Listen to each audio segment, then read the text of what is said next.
Hello everyone, how are you all? Welcome to Mathematics by Vidushi Agarwal.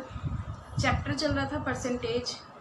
2 दिन class की percentage की कुछ क्वेश्चंस देखे थे हमने। आज फिर से एक नया टाइप करेंगे परसेंटेज का, जिसमें हम 6 से 7 क्वेश्चंस देखेंगे एक ही टाइप के। आइए क्वेश्चन नंबर फर्स्ट देखते हैं।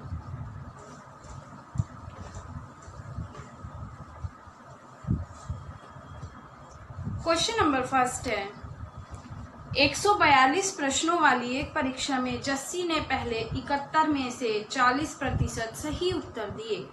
संपूर्ण परीक्षा में उसका ग्रेड 60% था। इसके लिए उसे शेष 71 प्रश्नों में से कितने % के सही उत्तर देने होंगे। टोटल क्वेश्चंस दिए हुए हैं 142 प्रश्नों वाली एक परीक्षा में, यानी कि चैप्टर चल रहा है हमारा परसेंटेज।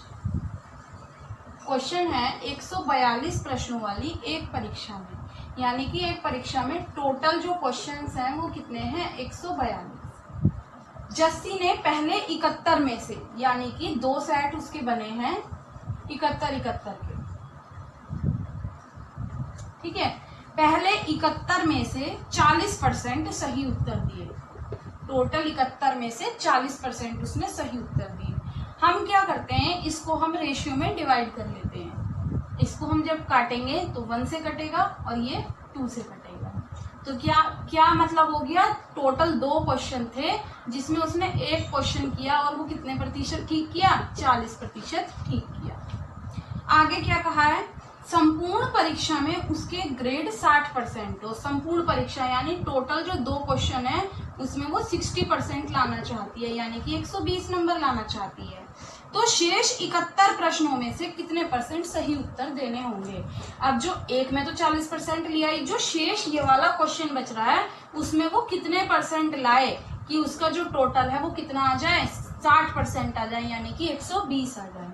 40 लिया ही 120 में से, तो यानी कि उसे कितने की जरूरत है, 80 की। 80 की जरूरत है। मैं यहाँ क्या मल्टीप्लाई करूं जो 80 आ जाए, तो यानी कि 80%, यानी कि शेष जो प्रश्न है उसमें उसे जो है 80% लाने जरूरी हैं, तब वो 60% से पास हो। क्लियर सभी को। नेक्स्ट क्वेश्चन देखते हैं, क्वेश्चन नंबर 2। क्वेश्चन नंबर 2 में क्या कहा है, 126 प्रश्नों वाली एक परीक्षा में जस्सी ने पहले 63 में से 65% के उत्तर सही दिए। संपूर्ण परीक्षा में उसका ग्रेड 75% हो। इसके लिए उसे शेष 63 प्रश्नों में से कितने % के सही उत्तर देने होंगे। मीन्स 126 प्रश्नों वाली एक परीक्षा में, यानी कि अब की बार टोटल प्रश्न कितने हैं, 126 हैं। 126 में से जस्सी ने क्या, पहले 63 में से, यानी कि अब की बार 63 के 2 सेट बने हुए हैं और 65% के सही उत्तर दिए। 65% के सही उत्तर दिए। रेशियो बना लेंगे इसका, कितना बनेगा, यानी कि टोटल 2 क्वेश्चन थे, एक उसने ठीक किया, 65% सही किया, तो यानी कि 65 नंबर लिया। अब आगे क्या पूछा है कि शेष 63 प्रश्नों में जो शेष बचे हुए प्रश्न है वो कितने % ठीक करे कि उसका जो टोटल है वो 75% हो। टोटल 2 क्वेश्चन थे, 75% हो, यानी कि कितने अंक प्राप्त हो उसे, 150। 150 में से 65 उसने प्राप्त कर लिए, तो कितने और प्राप्त करेगी, 85 और चाहिए उसे। तो यानी कि कितने की मल्टीप्लाई करूं, 85% की, यानी कि 85% अंक उसे इस दूसरे सेट में चाहिए, शेष है। क्लियर। नेक्स्ट क्वेश्चन देखते हैं, क्वेश्चन नंबर 3। क्वेश्चन नंबर 3 में कहा है, एक व्यक्ति अपनी आय का 75% खर्च कर देता है। यदि उसकी आय में 20% और 10% की वृद्धि कर दी जाए तो बचत में कितने % का अंतर आ जाएगा। क्वेश्चन में कहा है, एक व्यक्ति अपनी आय का 75% खर्च कर देता है। 75% वो खर्च कर रहा है, यानी कि पहले हम इसको फ्रैक्शन में कन्वर्ट करेंगे। फ्रैक्शन में कन्वर्ट करना कल बताया था, अपॉन में 100 आ जाता है जब हम इसको फ्रैक्शन में कन्वर्ट करेंगे, यानी कि क्या आ जाएगा, 3/4। अब नीचे वाली बताई थी मैंने आपको, ओरिजिनल वैल्यू होती है। इसका क्या मतलब है कि उसकी जो टोटल आय है वो कितनी है, 4 रुपए, और उसमें से खर्चा कितने का कर रहा है वो, 3 रुपए का। तो बचत कितने रुपए की हो रही होगी उसे? 4 में से जब वो 3 खर्च कर रहा है तो 1 रुपए की उसे क्या हो रही होगी? बचत। क्वेश्चन में क्या कहा है? कुछ चेंजेस दिए हैं क्वेश्चन में कि अगर उसकी आय में 20% और खर्च में 10% की वृद्धि कर दी जाए।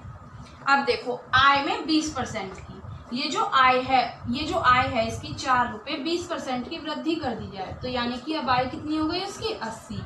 खर्च में 10% की वृद्धि कर दी जाए, पहले 3 रुपए था, 10% की वृद्धि कर दी यानी कि 30 रुपए खर्च हो गया। तो बचत में कितने प्रतिशत का अंतर आ जाएगा? बचत कितने रुपए की हो रही थी? 1 रुपए की हो रही थी इसे। 80 उसके टोटल आय है, 80 में से जब 30 खर्च कर दिए तो यहाँ पे कितने बचाए? 50 बचाए। और बचत के लिए यहाँ पे कितने की मल्टीप्लाई करूं? 50% की। उसने यही पूछा है कितने प्रतिशत का अंतर आ जाएगा, यानी कि जो अंतर आएगा उसके उसमें बचत में वो कितने का आ जाएगा? 50% का अंतर आ जाएगा। क्लियर सभी को? नेक्स्ट क्वेश्चन देखते हैं, क्वेश्चन नंबर 4। क्वेश्चन नंबर 4 में क्या कहा है? एक व्यक्ति अपनी आय का 37.5% खर्च कर देता है। यदि उसकी आय और खर्च में 12 और 15% की वृद्धि कर दी जाए तो उसकी बचत में कितने प्रतिशत का अंतर आ जाएगा? क्वेश्चन सेम यही है। एक व्यक्ति अपनी आय का 37.5% खर्च कर देता है। 37.5%, जब हम इसको फ्रैक्शन में लिखेंगे तो कितना बन जाएगा? ये 75/2, यहाँ से प्रतिशत जाएगा 200 आ जाएगा, यानी कि इसको हम फ्रैक्शन में कितना लिख सकते हैं? 3/8 लिख सकते हैं। इसका क्या मतलब है? ये ओरिजिनल वैल्यू है, यानी कि इतने रुपए उसकी आय है, इतना उसका खर्चा है। जब 8 रुपए कमा रहा है, 3 खर्च कर रहा है, तो यानी कि बचत कितने रुपए की हो रही होगी? बचत हो रही होगी उसको 5 रुपए की। क्वेश्चन में क्या कहा है?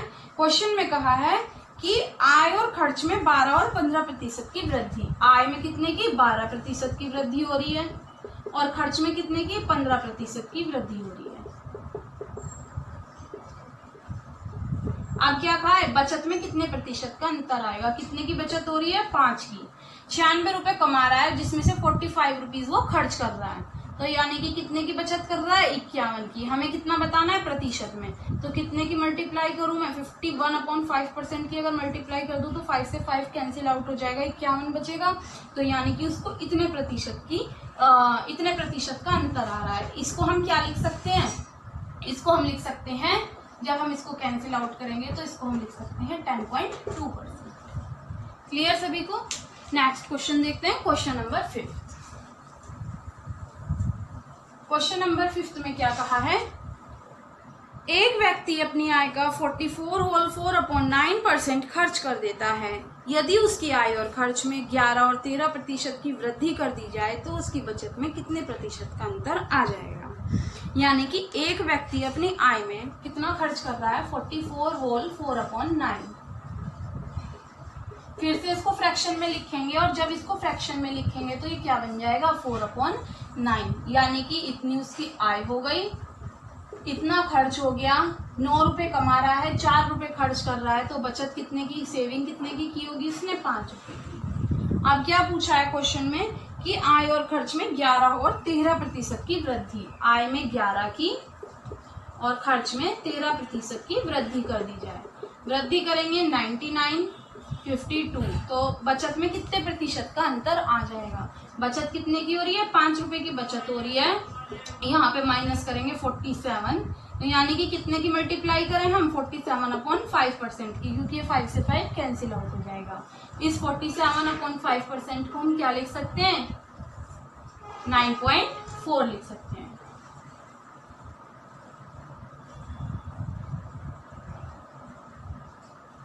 हाँ जी, 9.4%। क्लियर सभी को? नेक्स्ट क्वेश्चन देखते हैं, क्वेश्चन नंबर 6। क्वेश्चन नंबर 6 कहता है,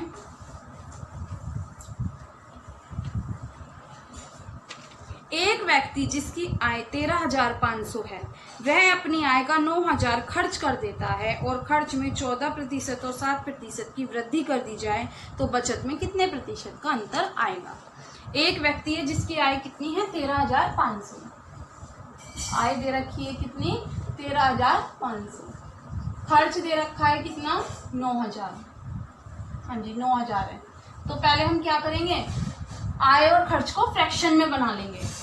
9,000 बटे 13,500 कर दिया, कैंसिल आउट कर देंगे।